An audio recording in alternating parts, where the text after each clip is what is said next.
সুপ্রিয় শিক্ষার্থীরা, 2000 জাতীয় বিশ্ববিদ্যালয়ের অধীনে 2017-18 সেশনের শিক্ষার্থীবৃন্দ, তোমাদের জন্য গুরুত্বপূর্ণ কিছু প্রশ্ন নিয়ে আজকে তোমাদের সামনে আসছি। তো আজকের সেশনে তোমাদেরকে স্বাগত জানাচ্ছি। তোমরা আজকে বাংলাদেশের অর্থনীতি অধ্যয়ন এবং অর্থনীতির উন্নয়ন দুটি সাবজেক্টে প্রশ্ন দিয়েছি। আমি আশা করব তোমরা দুটি সাবজেক্টের প্রশ্নগুলি মনোযোগ সহকারে ভিডিওটি দেখবে, দেখে তোমাদের খাতায় লিখে নেবে। এগুলি তোমাদের পরীক্ষার জন্য গুরুত্বপূর্ণ। পরিস্থিতি যখনই স্বাভাবিক হবে, আমরা যখনই শ্রেণীকক্ষে যাব, তখন হয়তো তোমাদের পরীক্ষা থাকবে। সেজন্য তোমরা যাতে প্রিপারেশন নিতে পারো পরীক্ষার জন্য, সেজন্য তোমাদের কিছু প্রশ্ন দেওয়া। আশা করি তোমরা প্রশ্নগুলি ভিডিও থেকে খাতায় তুলে নেবে এবং মনোযোগ সহকারে ভিডিওটা দেখবে এবং সেই প্রশ্ন অনুযায়ী বাসায় পড়াশোনা করবে।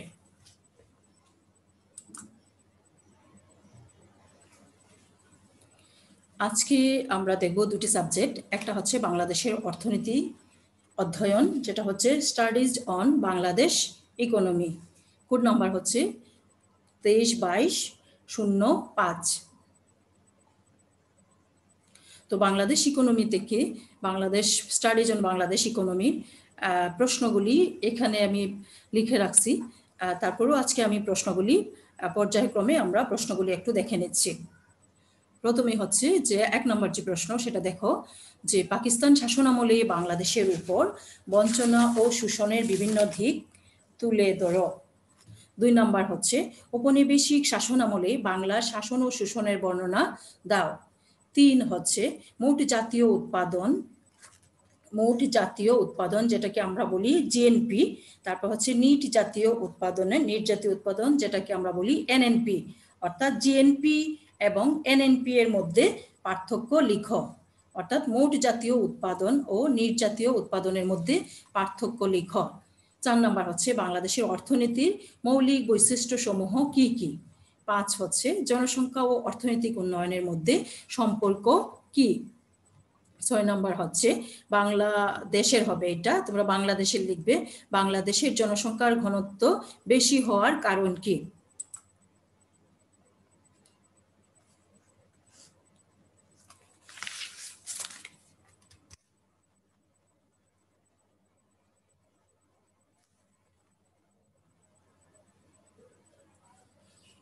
এর আগের পৃষ্ঠায় একটু লক্ষ্য করো।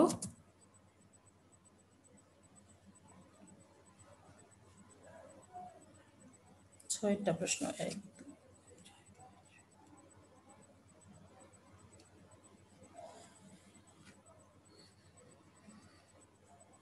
আচ্ছা দেখো, এই পৃষ্ঠায় 7 নম্বর প্রশ্নটা আমি লিখে নিই। তোমরা 7 নম্বর প্রশ্নটা লিখে নিবে। 7 নম্বর প্রশ্নটা হচ্ছে বাংলাদেশে উচ্চ হারে জনসংখ্যা বৃদ্ধির কারণ কি।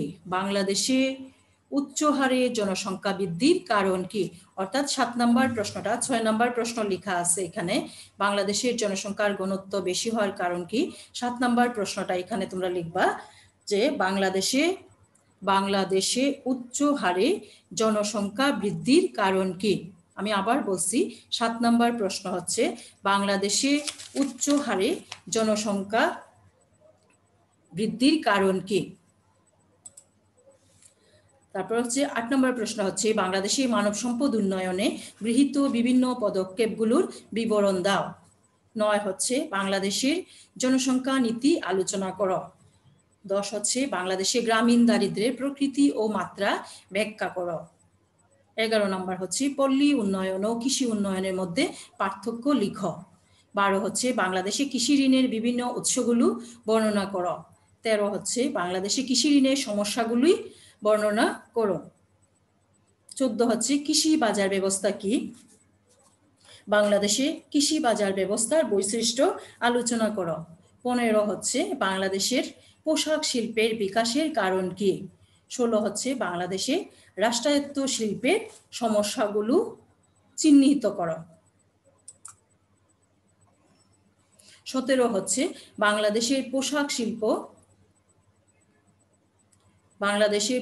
শিল্প খাতের সমস্যা ও সম্ভাবনা সমূহ বর্ণনা করো। 18 হচ্ছে বাংলাদেশের অর্থনীতিতে ক্ষুদ্র ও কুটির শিল্পের আপেক্ষিক দক্ষতা বর্ণনা করো। দেশের 19 হচ্ছে 18-র একটা অংশ, আর 18 নম্বরের আরেকটি অংশ হচ্ছে দেশের শিল্পায়নে কোন ধরনের শিল্পের উপর গুরুত্ব দেয়া উচিত। আমি আবার বলছি 18 নম্বর, বাংলাদেশের অর্থনীতিতে ক্ষুদ্র ও কুটির শিল্পের আপেক্ষিক দক্ষতা বর্ণনা করো।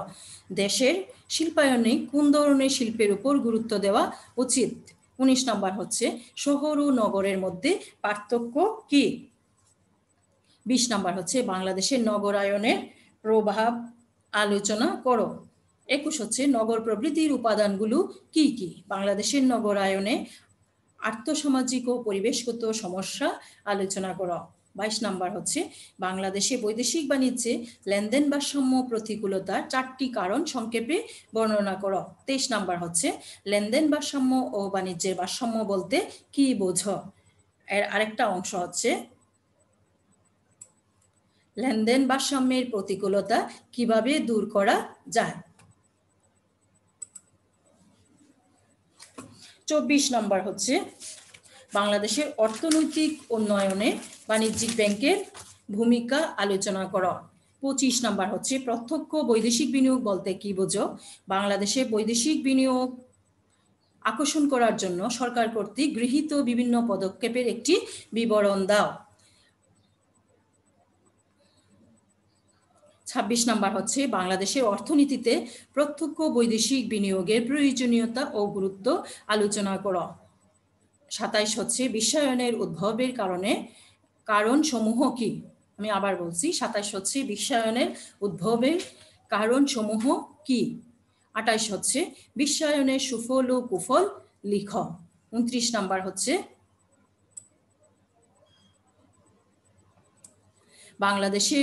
বাংলাদেশ মধ্যম আয়ের দেশে উত্তরণের সমস্যা ও সম্ভাবনা আলোচনা করো।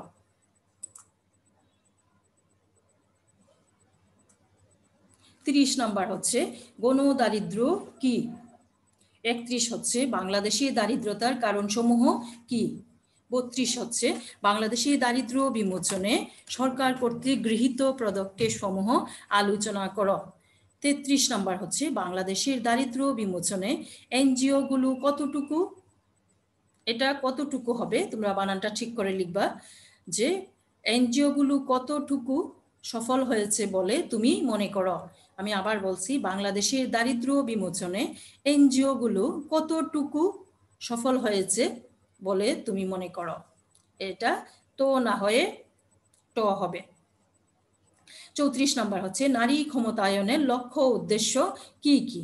35 নম্বর হচ্ছে নারী ক্ষমতায়নে বর্তমান সরকারের গৃহীত গুরুত্বপূর্ণ পদক্ষেপগুলো আলোচনা করো। 36 নম্বর হচ্ছে অর্থনৈতিক উন্নয়ন ও নারী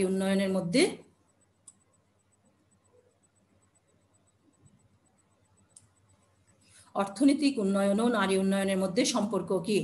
নারীর উৎপাদনমূলক কার্যক্রমের বিবরণ দাও। বাংলাদেশের অর্থনীতির জন্য এই হচ্ছে 36টি প্রশ্ন। 36টি প্রশ্ন তোমরা খাতায় তুলে তারপরে প্রশ্নগুলি ভালোভাবে শিখবে। এবার আমরা দেখব যে ডেভেলপমেন্ট অফ ইকোনমিক্স,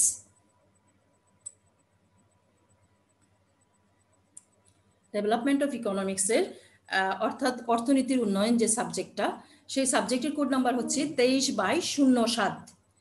হ্যাঁ, 23/07 এই সাবজেক্টের তোমাদের কিছু প্রশ্ন এখানে আমি দিয়েছি, যে গুরুত্বপূর্ণ প্রশ্নগুলি, এই প্রশ্নগুলি পরীক্ষায় আসবে।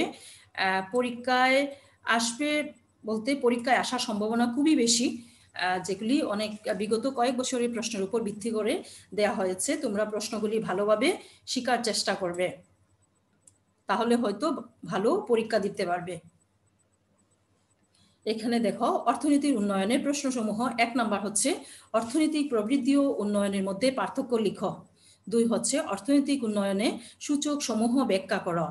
3 নাম্বার হচ্ছে বাংলাদেশের অর্থনৈতিক উন্নয়নে বাধা সমূহ আলোচনা করো, এই বাধাগুলো দূরীকরণের উপায় ব্যাখ্যা করো। 4 নাম্বার হচ্ছে একটা দেশের উন্নয়নের পূর্বশর্তগুলো ব্যাখ্যা করো। অর্থনৈতিক উন্নয়নের পূর্বশর্তগুলো বাংলাদেশে কতটুকু বিদ্যমান।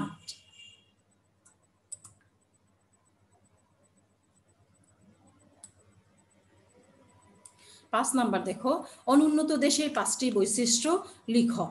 6 নাম্বার হচ্ছে দারিদ্র্য পরিমাপের সূচক সমূহ কি কি। 7 নাম্বার হচ্ছে অর্থনৈতিক উন্নয়ন ও দারিদ্রতার সম্পর্ক ব্যাখ্যা করো। 8 হচ্ছে স্বল্পোন্নত অর্থনীতি বলতে কি বোঝো। স্বল্পোন্নত দেশের জন্য বাণিজ্যকে কেন প্রবৃদ্ধির ইঞ্জিন বলা হয়। 9 হচ্ছে মানব সম্পদ বলতে কি বোঝো। বাংলাদেশে মানব সম্পদ উন্নয়নের উপায়গুলোর বিবরণ দাও। 10 হচ্ছে অর্থনৈতিক প্রবৃদ্ধি কিভাবে পরিমাপ করা যায়। 11 হচ্ছে মূলধন গঠনের উৎসসমূহ আলোচনা করো। অর্থনৈতিক উন্নয়নে মূলধন গঠনের ভূমিকা ব্যাখ্যা করো। 12 নম্বর হচ্ছে অর্থনৈতিক প্রবৃদ্ধি সম্পর্কিত কুজনেরসের উপসিদ্ধান্ত ব্যাখ্যা করো। 13 নম্বর হচ্ছে নিম্ন স্তরের ভারসাম্য ফাঁদ ব্যাখ্যা করো। 14 হচ্ছে ক্লাসিক্যাল উন্নয়ন তত্ত্বের নিশ্চল অবস্থা কি। 15 হচ্ছে কার্ল মার্কসের উদ্বৃত্ত মূল্য তত্ত্বটি তত্ত্ব হবে এটা, এখানে রসিকাটা কেটে দিবা। 15 নম্বর হচ্ছে কার্ল মার্কসের উদ্বৃত্ত মূল্য তত্ত্বটি আলোচনা করো।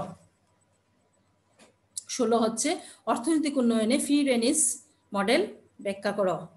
17 হচ্ছে প্রবৃদ্ধি মডেল কি। 18 হচ্ছে ছদ্মবেশী বেকারত্ব বলতে কি বোঝো। 19 হচ্ছে সমালোচনা সহ সোলুর মডেলটি ব্যাখ্যা করো। 20 হচ্ছে লাইবেনস্টাইনের একান্ত প্রয়োজনীয় ন্যূনতম প্রচেষ্টার তত্ত্বটি কি প্রযোজ্য। 21 নম্বর হচ্ছে হ্যারোডোমার প্রবৃদ্ধির মডেল সমালোচনা সহ ব্যাখ্যা করো। 22 নম্বর হচ্ছে দেখো বিগ ফুসকে। 23 হচ্ছে অর্থনৈতিক উন্নয়নের প্রবল ধাক্কার প্রয়োজন হয় কেন। 24 নম্বর হচ্ছে অভ্যন্তরীণ সম্পদ সংগ্রহের উৎসসমূহ কি।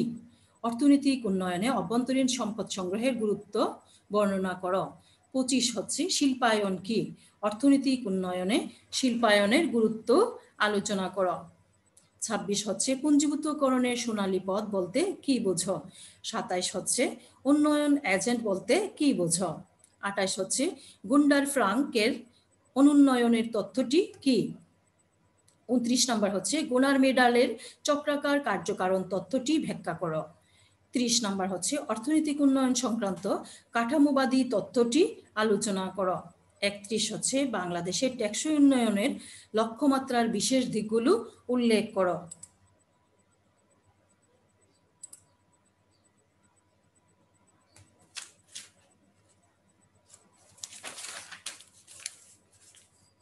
আমাদের অর্থনীতির উন্নয়ন সাবজেক্টের জন্য হচ্ছে 31টা প্রশ্ন, আর হচ্ছে বাংলাদেশের অর্থনীতি যেটা বাংলাদেশের অর্থনীতির জন্য হচ্ছে 36টা প্রশ্ন এবং অর্থনীতির উন্নয়ন এই সাবজেক্টের জন্য হচ্ছে 31টা প্রশ্ন। এই প্রশ্নগুলি তোমরা খাতায় ভিডিওটি দেখে খাতায় তুলে তারপর ভালোভাবে পড়াশোনা করবে তোমরা, যাতে এই সাবজেক্টগুলি তো অনেক সময় দেখা যায় ম্যাক্রো স্ট্যাটিস্টিক্স কিংবা আন্তর্জাতিক অর্থনীতি, পাবলিক ফিনান্স গুরুত্বপূর্ণ সাবজেক্টের দেখা যায় এইসব সাবজেক্ট কঠিন মনে করে স্টুডেন্টগুলো এই সহজ সাবজেক্টগুলি পড়ে না, কিন্তু পরীক্ষা আসলে দেখা যায় এইসব সাবজেক্টে তাদের ভালো নাম্বার আসে না। তোমরা যাতে সবগুলো সাবজেক্টেই ভালো করতে পারো সেই জন্য তোমাদেরকে কিছু গুরুত্বপূর্ণ প্রশ্ন দিলাম। আমরা আশা করব যে সেখান থেকে তোমরা যদি এগুলি ভালোভাবে শিখো তাহলে পরীক্ষায় এগুলি আসার সমূহ সম্ভাবনা আছে। তোমরা বিগত অনেক সালের প্রশ্ন থেকেই প্রশ্নগুলি দেওয়া হয়েছে, তোমরা ভালোভাবে প্রশ্নগুলি শিখে নেবে। ভিডিওটি অবশ্যই মনোযোগ সহকারে থাকবে। আজকে 2টি সাবজেক্টে দিলাম, গত একটা সেশন গেল, সেই সেশনে তোমাদের একটি সাবজেক্ট দিয়েছিলাম। মোট 3টি সাবজেক্টের কিছু গুরুত্বপূর্ণ প্রশ্ন তোমাদেরকে দিয়ে দিলাম। তোমরা বাকি সাবজেক্টগুলিও আমি দেওয়ার চেষ্টা করব, তোমরা আমার সাথেই থাকবে এবং প্রশ্নগুলি খাতায় লিখে প্রত্যেকটা সাবজেক্টের প্রশ্ন আস্তে আস্তে তোমরা পড়া শুরু করবে। খুললেই কিন্তু তোমাদের পরীক্ষা, তখন তোমাদের প্রিপারেশন নেওয়ার সুযোগ থাকবে না। তোমরা ভালো থাকবে, সুস্থ থাকবে এবং আগামী ভিডিওটি দেখার আমন্ত্রণ রইল। আজকের যে সেশনে যে গুরুত্বপূর্ণ প্রশ্ন দিলাম সেই গুরুত্বপূর্ণ প্রশ্নগুলি তোমরা খাতায় লিখে নিয়ে সেই অনুযায়ী পড়াশোনা করবে, ভালো থাকবে, সুস্থ থাকবে এবং স্বাস্থ্যবিধি মেনে তোমরা বাসায় থাকবে। তোমরা ভালো থেকো এবং আমার জন্য দোয়া করো যেন আমরা সুস্থ থাকতে পারি। Thanks to all.